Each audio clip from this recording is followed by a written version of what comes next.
Tangu kuumbwa kwa dunia, tangu misingi ya dunia ilipowekwa, kuna vitu ambavyo havikwepeki. Jambo ambalo halikwepeki duniani ni mapenzi. Toka mtu wa kwanza Adamu, tunemsoma katika vitabu vitakatifu, alikuwa kwenye mapenzi. Aliumbishwa na mapenzi, aliangushwa na mapenzi. Kama isingekuwa mapenzi, Adamu asingeanguka.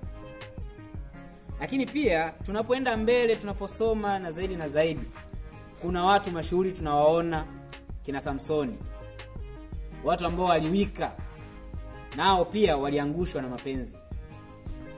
Tukaendelea mbele mpaka enzi kama hizi, vijana wengi tunaingia kwenye mapenzi, tunaangushwa. Sasa Mwalimu Mpingo yupo kwa ajili ya kukupa suluhisho la mapenzi. Wewe unayeteseka, wewe ambaye umerudi nyuma, umekata tamaa, wewe ambaye tayari biashara zako zimesharudi nyuma kwa sababu ya mapenzi, niko hapa kukupa suluhisho sahihi. Lakini pia usiache kusubscribe kama ni wako wa kwanza, lakini pia kucomment na kushare. Kama utakuwa na kingine zaidi, maswali, shuka kwenye comment hapo tuongee zaidi. Nahitaji nikupe mbinu ambazo zitakukwamua kama tayari umeshaingia hasara, kama tayari unataka kujikwamua kwenda kwenye mafanikio yako kama kijana. Somo lililopita nilizungumza ni namna ambavyo, ni kwa jinsi gani vijana tunarudishwa nyuma na mahusiano. Sasa hii nakupa mbinu ambazo zitakusaidia kusimama, mbinu ambazo zitakusaidia kutembea sahihi kwenye mahusiano, ambapo sasa mahusiano hayo utakuwa unayaanzisha, lakini hao mahusiano yatakuwa yamesimama vizuri, lakini pia utaweza kupiga hatua nzuri kwenye mafanikio yako au kwenye maendeleo yako ya kiuchumi. Karibu sana, langu jina ni Mwalimu Mpingo. Jambo la kwanza kwa kijana ambaye tayari sasa ameshavurugwa, tayari sasa amesharudishwa nyuma, unapaswa kufanya nini? Jambo la kwanza, weka vipaumbele vyako. Weka vipaumbele ni kwa maana gani?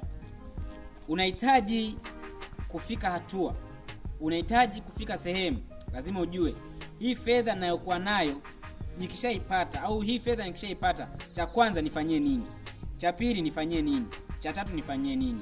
Unapokuwa na vipaumbele ambavyo vinatija, mfano nikipata fedha, asilimia fulani naweka kwenye akiba, asilimia fulani nafanyia mambo fulani, asilimia fulani nafanyia hiki. Sasa inakusaidia kupiga hatua. Kijana yote ambaye anajitambua, kijana yote ambaye anajua natoka wapi, naenda wapi, naelekea wapi, lazima uwe na vipaumbele. Sio kila kinachokuja unachukua, kila kinachokuja unachukua. Amepita mdada fulani unaye, amepita mkaka fulani unaye. Hauna vipaumbele.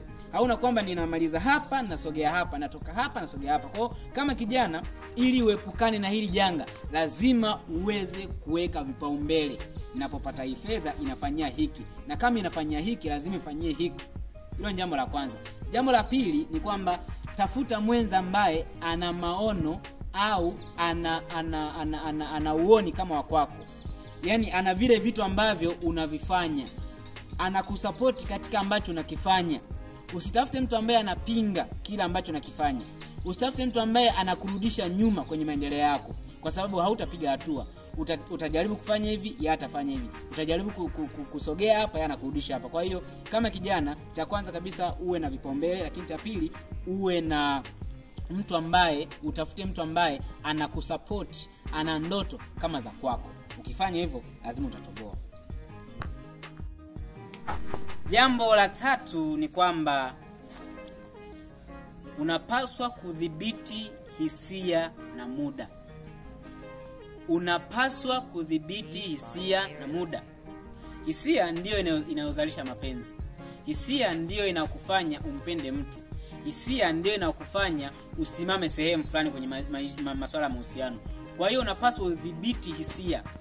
Ukisoma kwenye maandiko matakatifu anasema msiachochee mapenzi. Kwa hiyo usiachochee mapenzi kama wakati wako hujafika. Lakini pia muda. Ukisoma pia kwenye maandiko hayo matakatifu anakuambia kila wakati, kila jambo linafanyika kwa muda sahihi. Kwa hiyo unapofeli kudhibiti muda wako, unapofeli kudhibiti hisia zako, ndivyo unavyofeli kuingia kwenye maendeleo. Ndivyo unavyofeli kuwa mtu bora. Kwa hiyo unapaswa udhibiti sana zile hisia ambazo zinakuja kwa wakati ambao sio sahihi. Lakini pia unapaswa udhibiti muda wako vizuri. Uwe na timetable, uwe mtu ambaye unafanya mambo kwa mpangilio. Uwe ni mtu ambaye umefocus kwa jambo fulani, likimalizika unafanya kingine. Kwa hiyo hilo ni jambo ambalo ni la 3. Lakini pia jambo la 4, unapaswa ujifunze mapenzi yenye afya. Mapenzi yenye afya ni yale mapenzi ambayo hayakuondoi katika ndoto zako, lakini yanakujenga usimame vizuri, yanakupa afya, yanakupa morali ya kupambana au ya kupambania kesho yako. Kwa hayo masomo utayapata sehemu mbalimbali. Kuna vitabu, kuna mafundisho kama haya tunatoa mtandaoni, lakini pia kuna sehemu ambayo unaweza kupata kwenye tovuti mbalimbali. Kuna sehemu nyingi ambazo unaweza kupata.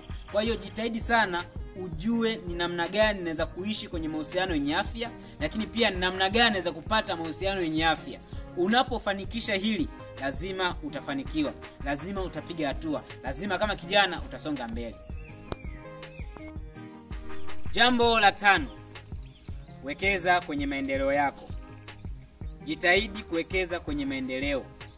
Unapopata wekeza, unapowekeza ndipo unapopata mwanya mkubwa. Unapopata mwanya mkubwa. Unasema aje kwenye kuwekeza? Kwenye kuwekeza simaanishi kuwekeza fedha tu, lakini namaanisha unawekeza fedha, asset na maarifa. Unapowekeza hivi vyote inakusaidia kesho na kesho kutwa kupiga hatua. Kwa hiyo jitahidi kuwekeza kwenye maendeleo yako. Yaani kama ni mfanyabiashara, hakikisha umetafuta madini ya kutosha ya biashara. Hakikisha umesoma vitabu mbalimbali vya biashara. Hakikisha pia umewekeza fedha kwa ajili ya biashara. Hii itakusaidia kwa sababu kesho na kesho kutwa dunia hii inabadilika. Unapowekeza elimu itakusaidia unapofika sehemu fulani unapiga hatua. Lakini pia unapowekeza fedha, unapofika wakati fulani inahitaji utumie fedha kwa ajili ya kufanyaje, ya kuleta maendeleo. Lakini pia unapowekeza kwenye maarifa pia inakusaidia. Kwa hiyo wekeza kwenye maendeleo yako. Jambo la 6 na la mwisho, jifunze kusema neno hapana. Wakati hujafika, muda bado, jifunze kusema hapana. Watu wengi ambao hawafanikiwi, watu wengi ambao hawaendeleni kwa sababu wanashindwa kusema hapana. Wanasema wanajiuliza, hivi nikimwambia huyu mtu hapana atanichukuliaje? Atanifikiriaje?